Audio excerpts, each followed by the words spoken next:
Boy, and he implicated Burna Boy's manager and all sorts of stuff. And Burna Boy was allegedly arrested yesterday by the police. So I don't want to talk. I just want to ask Madame, in your opinion, do you think this could really be a robbery?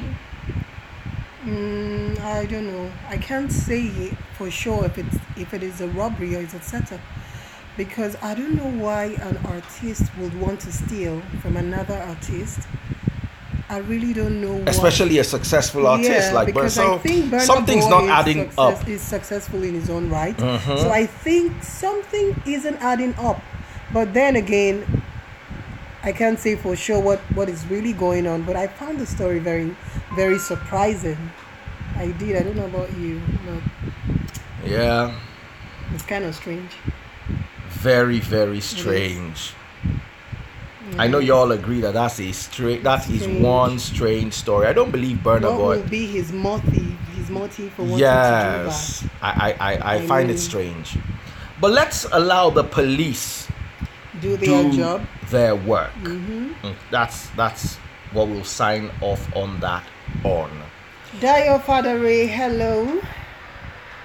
How you doing? Can you see people on YouTube UK in the house? Naye-o. They're right there. Say hi to my baby. Hello. All right. Now, another story came up. Hit dawn on that particular. Yes. Now, another story came up. A man who was dead for 3 weeks. Why are you laughing? You have not said the story. Let's say the story. It's an interesting one. A man who was dead for 3 weeks. Odidi Osemeta Bako. Oh my God. I don't know how many of you guys heard that story. I don't know if you heard the story. It was on all the blogs this morning. A man was raised from the dead after being dead for 3 weeks. He was raised by a pastor. Yaba left. Who believes that story? Who believes the story? Let me see who believes the story first. Who? Does anybody here believe that story, that a pastor actually was raised from... I'm not laughing. I'm serious. You have to be serious, darling. Yeah, if somebody died and resurrected on the scale of Lazarus, no, we cannot be here laughing. I'm serious. Everybody saying, but who really no. believes the story? I mean, let's hear their own opinion. Somebody says, in my dreams, even Jesus did not wait 3 weeks to raise Lazarus. No, we're not Message laughing. to self. Daddy Freeze, why are you laughing? What's funny? Yeah. So I'm not laughing either. Now, tell me, what do you think, in your opinion, darling? Do you think somebody dead after 3 weeks, especially from that video? You guys need to watch the video. That will throw some light on it. So, babe, from the video and your assertions, what do you think? Before I say my own. Well, for me, I think that story is totally untrue. For me, yeah, that's my opinion. It's totally untrue, because if someone dies and is being taken to the mortuary attendants are not going to keep you without embalming you. No embalmment, no mortuary. So if he's already in the mortuary, that means he must have been embalmed. For 3 weeks, especially, nobody's just going to take a corpse and throw the corpse into the details of what goes into the embalmment. Do you have an idea? Can you share with us? My darling here lost her late sister. Yeah. So I think the embalming was even done 24 hours or even less. Yeah, it was done 24 hours, less than 24 hours after she passed on. And that was because they needed the approval of the family members.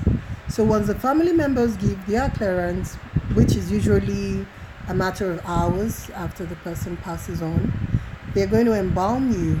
They're going to embalm the corpse. So there is no resurrection after embalmment, because your the person's insides, your bowels, your intestines. The person has been disemboweled. There's no heart, no. Everything has to come out. Unless they replace it with Robocop. The kidney, everything just has to come out before the person is embalmed. So once you're embalmed, I don't see how the person is going to come back to life unless they are saying that not only was he resurrected, he was given new set of organs, internal organs. They went to Ladipo to buy new organs for him. So I don't believe that story. I'm sorry. I do not. Now, another thing, thank you so much, Bae, for throwing so much light on it. That embalming, I didn't think of it initially, was Bae's contribution to my write-up. If you see my write-up on Instagram, you'd notice that I edited that in. Also, shout out to @health. So my take is, first of all, the guy was wearing trousers. I don't know about the dress code. I don't know about mortuary dress code, but are trousers allowed inside mortuary? Secondly, there's what you call rigor mortis. Rigor mortis is that stiffness that comes upon a corpse when the corpse dies. After a while, it's reversed, but when rigor mortis ends, decomposition begins. And decomposition is the breaking down of tissue. The tissue starts to rot, lorocon. So to prevent decomposition or to slow it down, you could put the body in a mortuary or a morgue or a freezer, more or less. Now, here's the problem. After 3, you people cook meat. Don't you people have freezer at home? You have freezer at home. If you put meat inside freezer, after 3 weeks when you bring it out, the amount of water and blood mixed with water, there will be that reddish water. If you allow it to thaw, there will be that reddish water, which was absent in this guy that is wearing trouser. Imagine somebody they brought from mortuary still wearing trouser, and he, after 3 weeks of being inside freezer, unless he was inside some super AC frost free, he comes back to life, you know, after 3 weeks. So I think that particular story is a lie from the pit of hell, and it is part of what is being used to deceive people.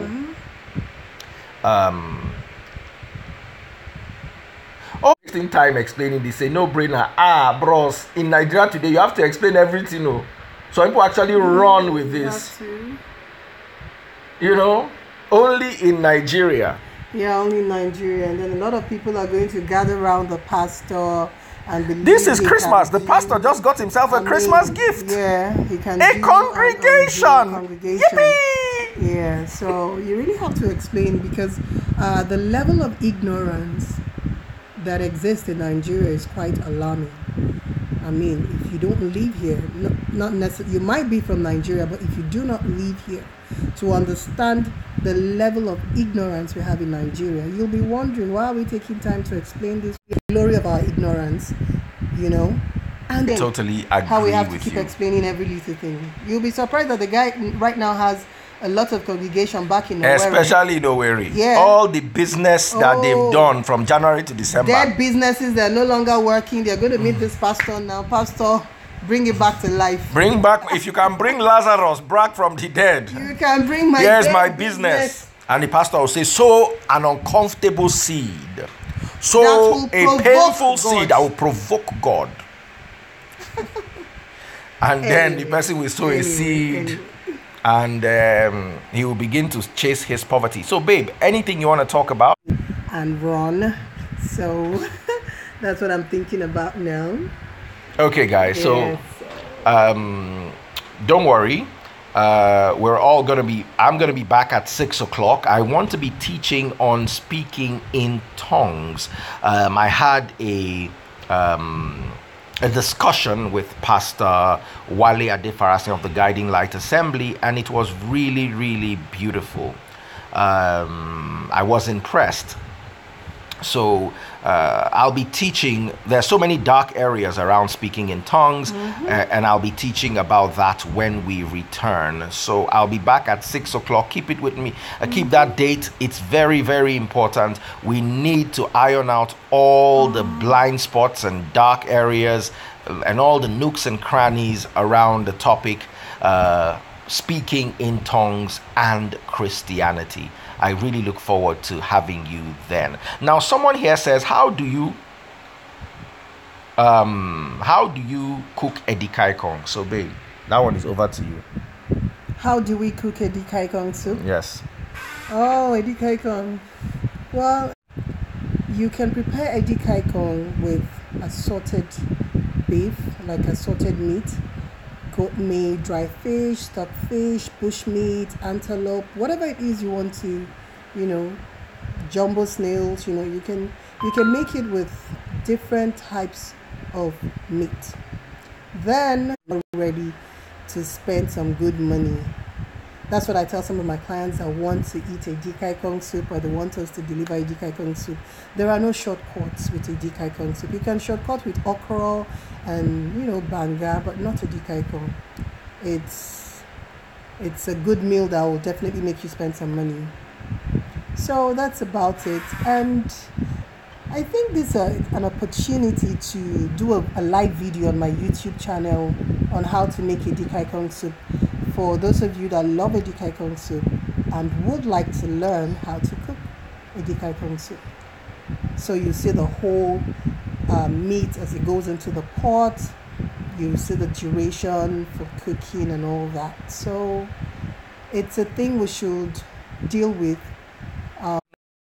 Much about soups and all, but you heard from the horse's mouth. I know how to eat. So you guys join very, how would I put it? You guys join her. She's going to put up a video very soon, and she's going to try to make it live so you can see it. I'm right here, guys. I'll be back at 6 o'clock, God willing, and we'll be dissecting speaking in tongues, and I'll be discussing my entire message, cursing me, cursing my what is it called, my situation, mistakes I made on her behalf. They're all married. Somebody said we should talk about Rastafari and the belief that Emperor Haile Selassie. 6 o'clock. 6 o'clock. Bye guys, love you all. Bye, hope guys. the internet will be better Love then. you. Hope the connection will be better then. Love you all.